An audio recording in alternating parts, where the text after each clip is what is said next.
Okay, so welcome to this next video in which we are discussing the involvement of glycine receptors in progressive encephalomyelitis with rigidity and myoclonus, PERM. Okay, so we're just discussing the role of the glycine receptors within the spinal cord at the moment. Okay, so we are looking at what happens to the glycine receptors when glycine binds and how that induces inhibition of the alpha motor neuron, which this inhibitory interneuron is synapsing onto. Okay, so the glycine receptor starts off in the closed resting state. However, when glycine is released onto this glycine receptor, i.e. You get ligand binding. So, well, I should have said that actually.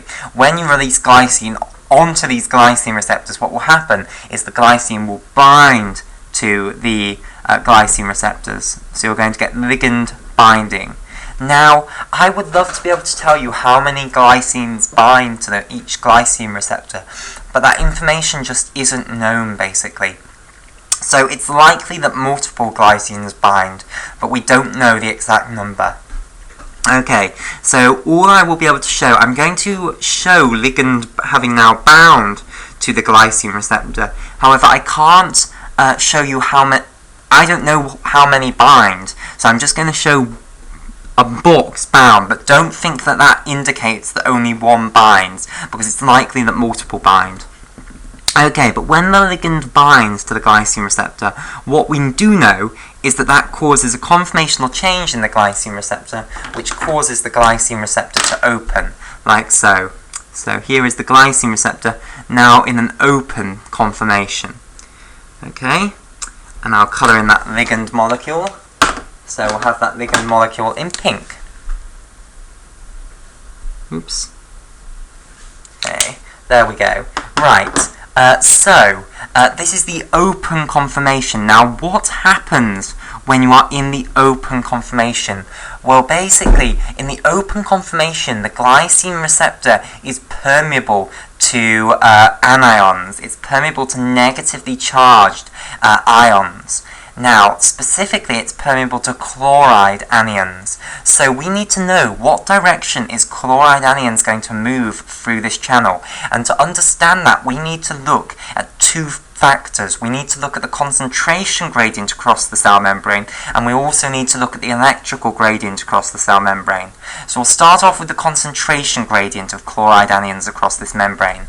So the concentration gradient is that you generally have around 110 millimolar chloride anions in the extracellular fluid. Okay, and these numbers are approximations, where if you go to loads of different sources, you'll get a bunch of different numbers, but they'll generally be around this value. Okay, so don't take this as hard, solid fact, but it's around that value. And the chloride concentration intracellularly, which is more agreed upon generally, is around 4 millimolar.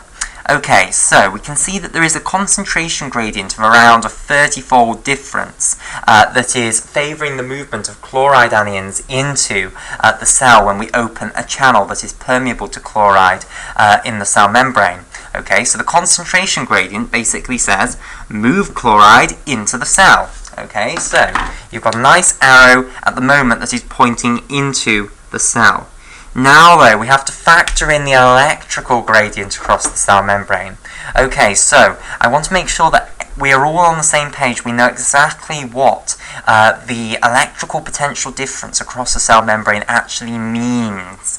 So, if you had a little man standing in the extracellular fluid, he could measure the electrical potential, big E, of the extracellular fluid. So, electrical potential is basically this concept from physics. It's a mathematical construction, a mathematical model to help us understand physical reality. Okay, and in this mathematical model, what we do is we ascribe to every point in space a real number. So we ascribe a positive or a negative number. It can be positive or negative or zero. It can't be a complex number, so we're just sticking to real numbers, but it doesn't need to be like an integer value. It doesn't need to be a rational. It can be an irrational. It can be a transcendental. It's just a real number. Okay, so ascribe to every point in space a real number.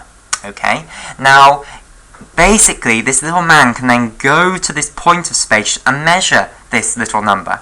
So in the extracellular fluid you generally have a same value in all the points of the extracellular fluid, so it's homogeneous as far as electrical potential is concerned. So that's why I can say the electrical potential extracellularly. So this subscript means the extracellular, and the big E means electrical potential. Okay, so we can measure the electrical potential in the extracellular fluid. You can then come into the inside of the cell and measure again the electrical potential, and we'll now denote this electrical potential I for intracellularly. Okay, and these two numbers will not be the same. So the electrical potential extracellularly is not the same as the electrical potential intracellularly. So there is a difference, an electrical potential difference across the cell membrane. Now when we talk about the electrical potential difference across the cell membrane, what we really mean is if you were to move from extracellular to intracellular, how much would the number on your screen of this machine measuring electrical potential, how much would that change?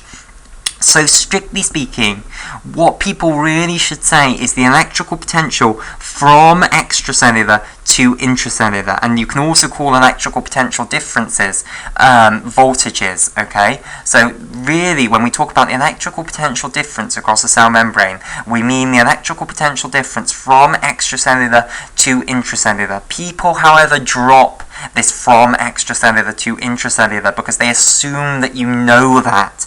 They assume that you realize that we're talking about the extracellular compartment as the reference compartment and the intracellular compartment as the test compartment. Okay, so when people talk about the electrical potential difference or the voltage or the resting membrane potential, they mean the electrical potential difference from extracellular to intracellular. They mean if you had a little man standing in the extracellular compartment with a machine that was measuring electrical potential and he moved into the intracellular compartment, how much would the number on his screen change, basically? So what's the answer to that? Well, basically, it's what's your new electrical potential, the new number on the screen, which is the electrical potential intracellularly, minus the old electrical potential, which is the electrical potential extracellularly. Okay, so this is what the voltage across the cell membrane really is. It's the electrical potential intracellularly minus the electrical potential extracellularly.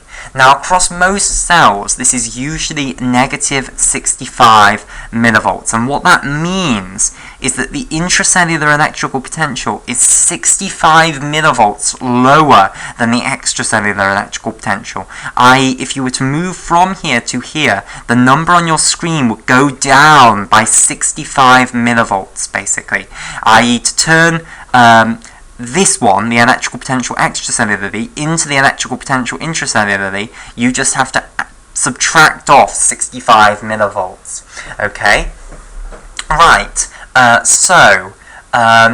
What we now want to consider is what does that mean for the chloride anions moving across the cell membrane? Well, basically, chloride anions, okay, and I might as well just write a chloride anion at least somewhere. Chloride anions have a negative charge. They want to be in the compartment which has the higher electrical potential. So negatively charged things like to be where the electrical potential is higher, which in this case is the extracellular compartment. It's higher by a whole 65 millivolts than the intracellular compartment. So the chloride anions are going to feel an electrical force favouring the movement of chloride anions out. So the electrical gradient says one thing, the concentration gradient says another thing. It's like, it always reminds me of Game of Thrones, where Littlefinger poses the question, what happens if the queen says one thing and the hand of the king says the other thing? Whose order do the men follow? It's kind of like that. Which one wins, basically? Does the concentration gradient win, or does the electrical gradient, which is favouring the movement of chloride anions out, win? Well, the answer is the electrical gradient is too weak, basically. The concentration gradient is stronger than the electrical gradient. So this littler arrow represents the... oh dear, that's gone a horrible colour. These highlighters are getting dirty. the electrical gradient out of the cell is not as strong as the concentration gradient into the cell. So it does oppose the movement of chloride anions into the cell, but it's not strong enough to completely stop chloride anions coming into the cell, and it's certainly not strong enough to reverse it and make them go out of the cell. In order to make them go out of the cell, you'd need a more negative electrical potential difference.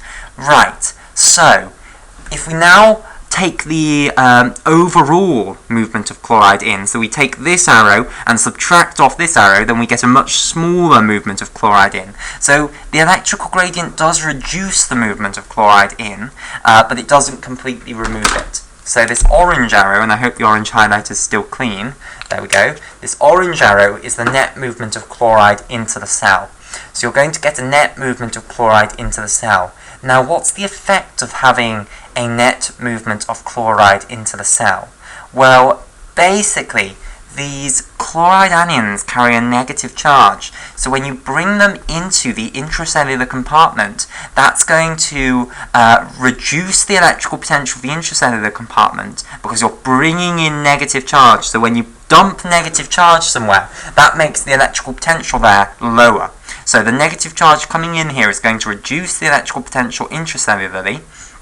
In addition, you're not just summoning this negative charge out of nothing, you're bringing it in from the extracellular compartment. So basically you are grabbing bucket loads of negative charge from the extracellular compartment and dumping it in on the intracellular compartment. So you're removing negative charge from here, putting it in here. We've discussed that putting it in here is going to lower the electrical potential here, so this number's going down. But taking it away from here is going to actually raise the electrical potential, because having the negative charge there prior was reducing this electrical potential. So when you remove it, that's going to raise the electrical potential here. So, initially, the electrical potential difference across this membrane was that the electrical potential intracellularly was 65 millivolts lower than the electrical potential extracellularly. But we're now making this number bigger and this number smaller, so the amount by which you're going to go down in electrical potential if you move from extracellular to intracellular is going to get greater, i.e. this number, the electrical potential difference from extracellular to intracellular, is going to become more negative. And when this number becomes more negative, the word for that is we say that the membrane is undergoing hyperpolarization. So it's going to become hyperpolarized. And is this going to fit in? I don't think so. Hyperpolarization. Okay, now why is it called that? Well, hyper means too much. Polarization means that the electrical potentials on either side of the membrane are very different. So when something's polar, it means that there's a sort of like a polarity. It means that they're different. So basically it's saying that the amount by which the electrical potentials of these two compartments are different is getting greater, basically. Okay, right. So that's the effect of bringing chloride anions into the cell. And we'll discuss in a moment what the effect of that on the alpha motor neuron is. But before we just discuss that, I just want to discuss a little bit more about what happens to this channel, basically. So, we've seen that the ligand will bind to the closed resting state of the channel, causing it to open, and that this will cause a movement of chloride anions into the cytoplasm of the cell, leading to hyperpolarization of the electrical potential difference across the cell membrane. Now, does the channel just remain open for the entire time that the glycine is bound to it? I.e., in order to shut this channel, do you just have to remove the glycine? And the answer is no. Basically, what will happen is even whilst the glycine is still bound, the channel will close again. So it has another state, which I'll draw here. So here's the phospholipid bilayer here. And here is our glycine receptor, which is now shut again. So this is the glycine receptor shut. Okay, so the ligand is still bound to it here. Okay, but the glycine receptor has shut. And this is what's known as the closed desensitized state. So this is a different state to the closed resting state. The actual way in which this channel is closed is different from the way in which it was closed in the resting state. So this is closed by a different mechanism, basically. Closed, desensitized. Okay, right. So, the overall story then now looks like this. You start off in the closed resting state. The inhibitory interneuron releases glycine onto the postsynaptic membrane. The glycine causes the activation of these glycine receptors. They go into the open state temporarily, and then after a certain amount of time they go into the closed desensitized state. Now you can therefore ask, how long does it take for them to go into the closed desensitized state? And the answer is that that is not a set answer, basically.